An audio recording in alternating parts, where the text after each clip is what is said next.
Hey, let's unpack this. We dove into a fascinating report from the Macro Butler titled The Month That It Was, April 2025. And honestly, some of the economic news in there felt like a real head-scratcher. Definitely some surprising numbers. I mean, 228,000 jobs added back in March, while everyone's whispering about new tariffs. It's like ordering a salad and then getting the surprise side of fries unexpected, you know? Yeah. Maybe not unwelcome for some, but definitely surprising contextually. Exactly. So our mission today is really to zero in on the crucial insights from this April data, specifically for you, our listeners, so you can get a handle on what's actually happening without, needing to decode pages of dense economic jargon. Right, and what's really interesting here is that the Macro Butler's report catches us at what could be a real potential turning point in the economy. A turning point. Okay, so what are we covering? Well, we're going to dissect the surprising staying power of the job market first, Right?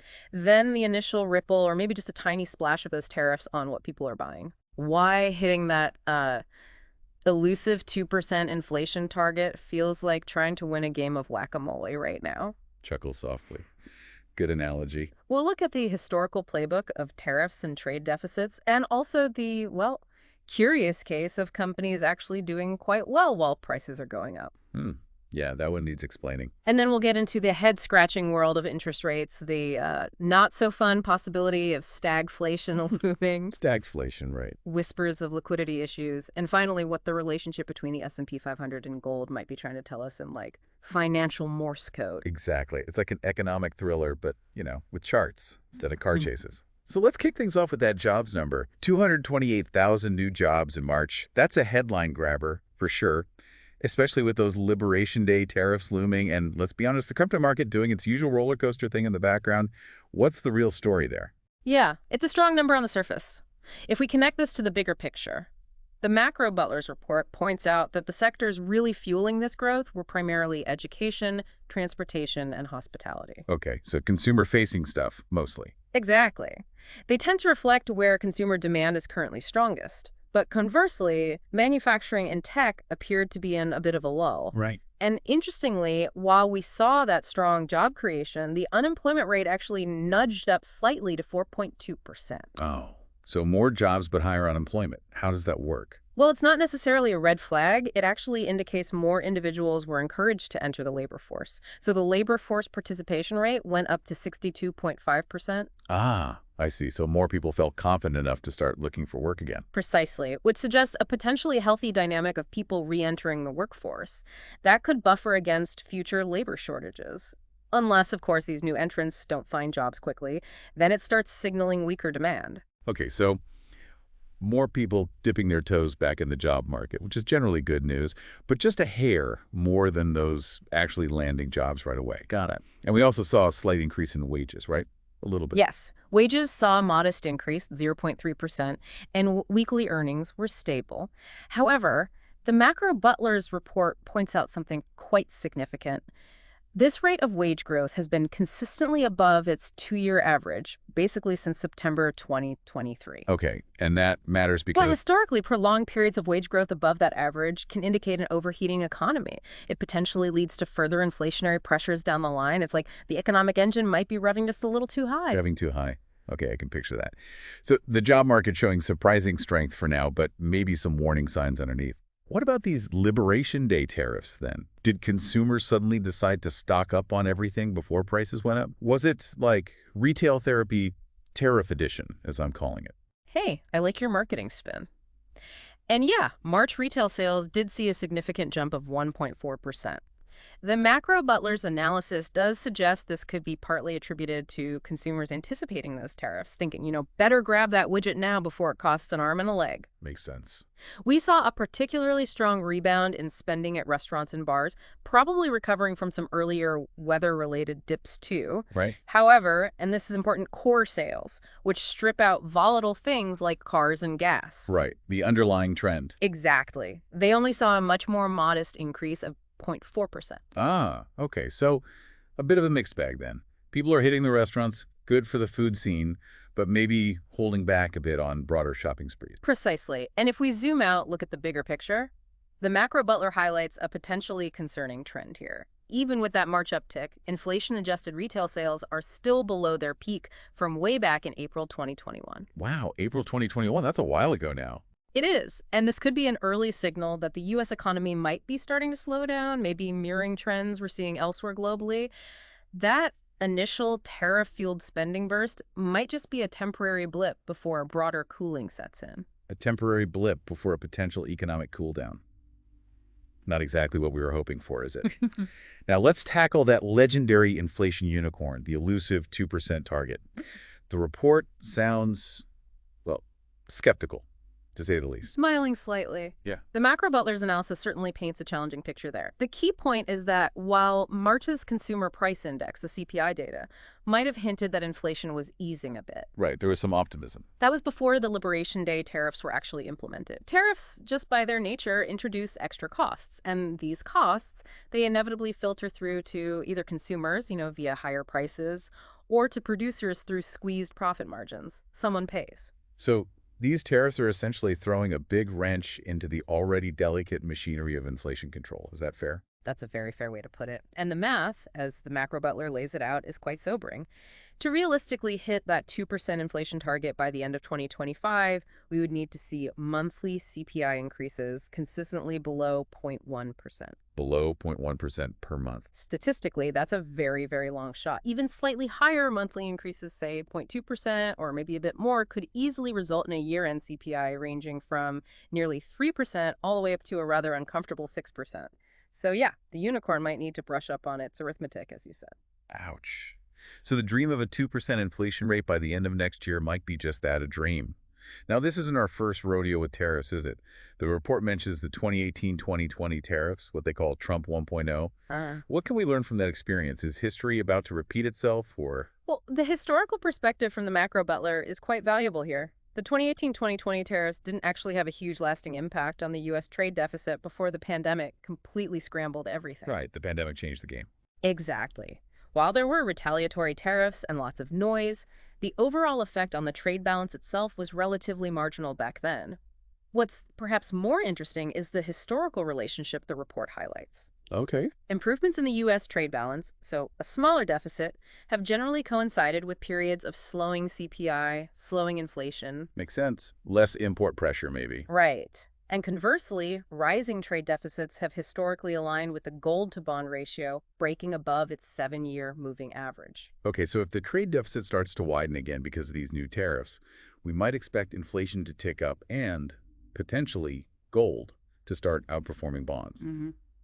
Interesting connection. And what about the S&P 500 to oil ratio? That also gets a mention in the context of trade. Yeah, that's another important indicator the Macro Butler says to keep an eye on. Historically, when the ratio of the S&P 500 index to the price of oil dips below its 7-year moving average, it has often signaled an improvement in the trade deficit. Improvement meaning it shrinks. Yes, the deficit gets smaller. The underlying logic is that an economic slowdown typically reduces demand for imports, including oil. We actually saw this pattern emerge back in 2022. So a falling S&P 500 to oil ratio could be another sign pointing towards a weakening economic outlook. Right. Economic slowdown leads to less demand for oil and other imports. Awesome. That makes sense. It's a sort of gloomy kind of way. Now, tariffs, the Macro Butler doesn't really hold back, does it? Calling them taxes disguised as patriotic moves. Harsh, but maybe true. Who are the unlucky recipients of these Liberation Day taxes this time? Well, the report specifically identifies the tech, media, and telecom sectors as being heavily targeted, particularly companies with significant business ties to China. Okay, TMT, China exposure. The textile and chemical industries are also in the firing line. However, beyond these specific sectors, the Macro Butler really emphasizes that the biggest threat might just be the pervasive uncertainty these unpredictable trade rules create. Uncertainty itself is the main problem. Yes, because when businesses can't reliably predict the cost of goods or the terms of trade, they become hesitant. They pause long-term investments. Yeah, that makes sense. Uncertainty leading to businesses just hitting the pause button on investing. That can't be good for overall growth, can it? Precisely not. And the Macro Butler points out that the U.S. Economic Policy Uncertainty Index is currently at historically elevated levels. Historically, such high levels of uncertainty have often preceded economic downturns. It's like the entire economy is collectively holding its breath, just waiting to see what happens next. Not exactly a recipe for booming growth, is it? Yeah. But The report also throws out this curveball. Inflation has actually been beneficial for corporate profits. That feels completely backwards to me. How does that work? It's a somewhat counterintuitive point, I agree, but an important one made by the Macro Butler. Their analysis suggests that many U.S. corporations have been surprisingly effective, actually, at passing on those higher input costs they face directly to their customers. So they just raise prices enough to cover their own rising costs and maybe a bit more. Essentially, yes. This has led to increased revenue and ultimately boosted their profitability. This ability to maintain or even expand profit margins in an inflationary environment has been a really significant factor in driving valuation increases and positive returns in the equity markets recently. So while our grocery bills are going up, many companies are actually doing quite well out of it. That's a strange kind of economic silver lining, isn't it? It is, for the companies at least. Now, let's shift focus a bit to interest rates. The Federal Reserve, the Fed, has been walking this tightrope, right? Trying to manage inflation without completely tanking the economy. The famous soft landing, or not. Exactly.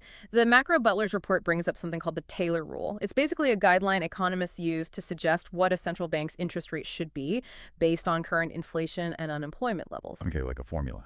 Kind of. And according to the Taylor Rule, given where core PCE inflation is now, that's the Fed's preferred measure, around 2.8%, and the unemployment rate at 4.10%, well, the Fed funds rate should arguably be considerably higher than it currently is. How much higher? The report suggests around 5.99% based on the rule versus the actual rate of 4.50% back in April. That's a pretty significant difference, almost 1.5%. Wow, yeah, that's quite a gap. It is. And while the market seems to be anticipating multiple interest rate cuts throughout 2025, Right, that's been the expectation. the Macro Butler raises the distinct possibility that the Fed might actually need to increase interest rates further, especially if the U.S. economy transitions from what they call an inflationary boom into an inflationary bust. Inflationary bust. Okay, that sounds less like a party and more like an economic hangover. Is that just a fancy term for a recession, or is it different?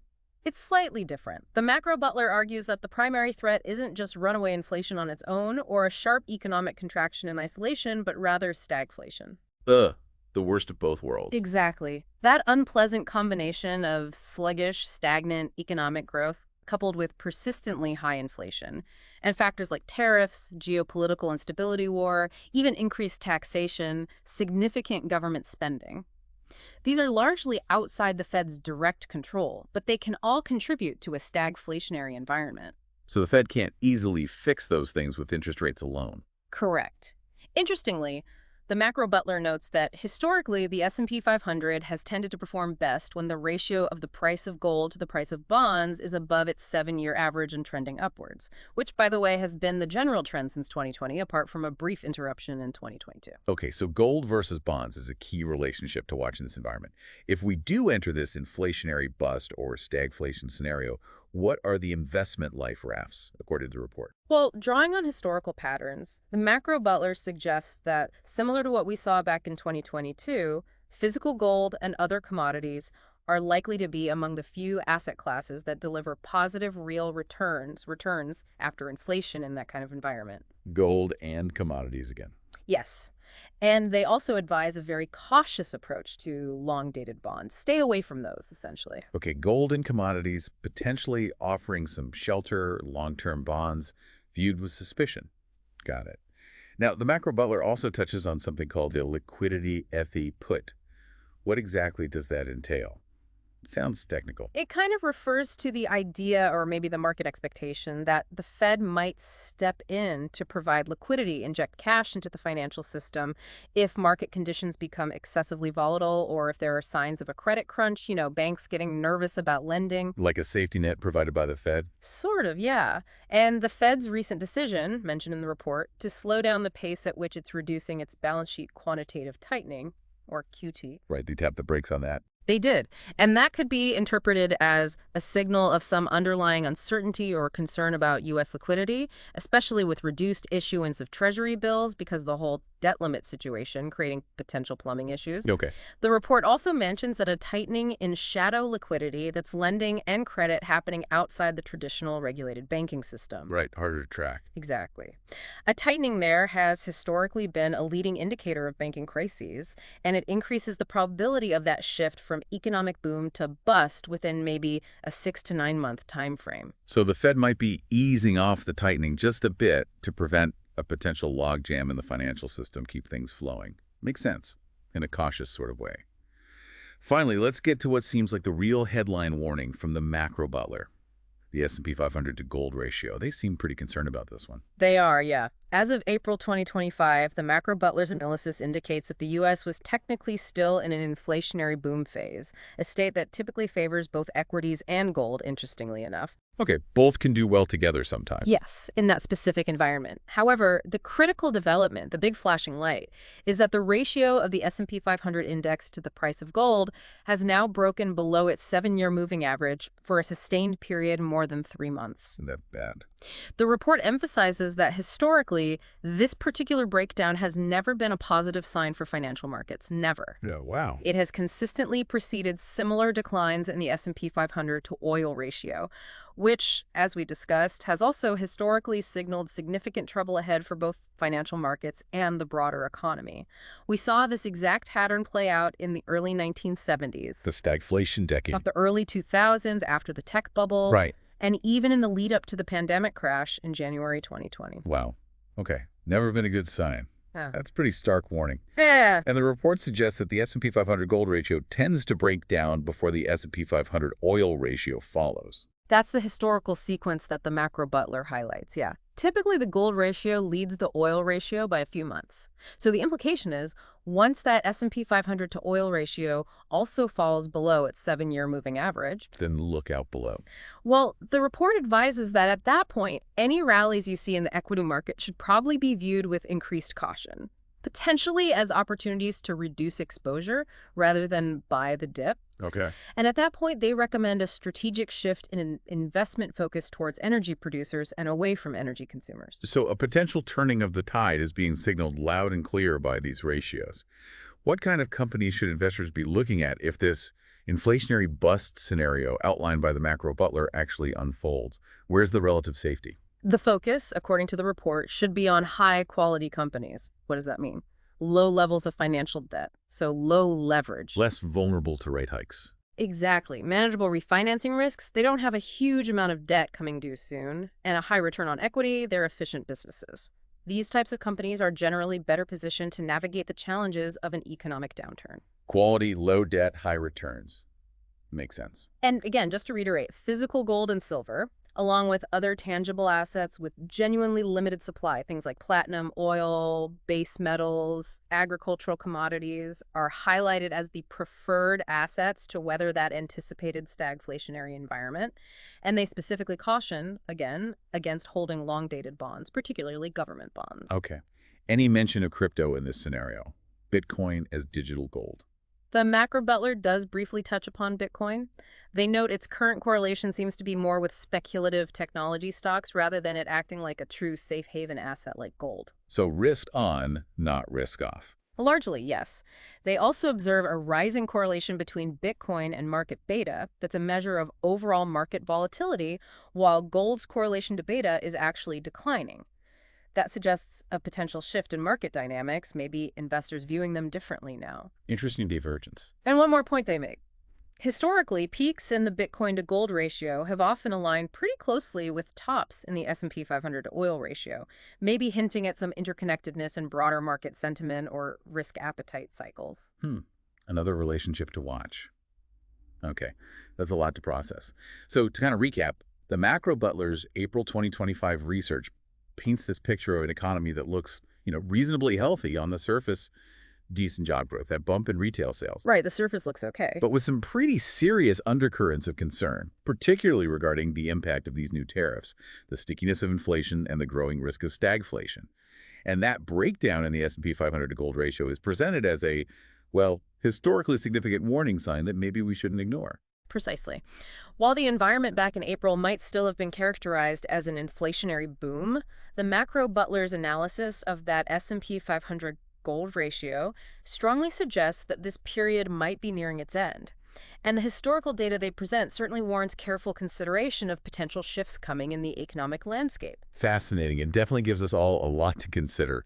So reflecting on these insights from the Macro Butler's April 2025 report, It certainly makes you want to delve deeper into those historical periods like the 1970s, doesn't it, to get a better understanding of potential future scenarios.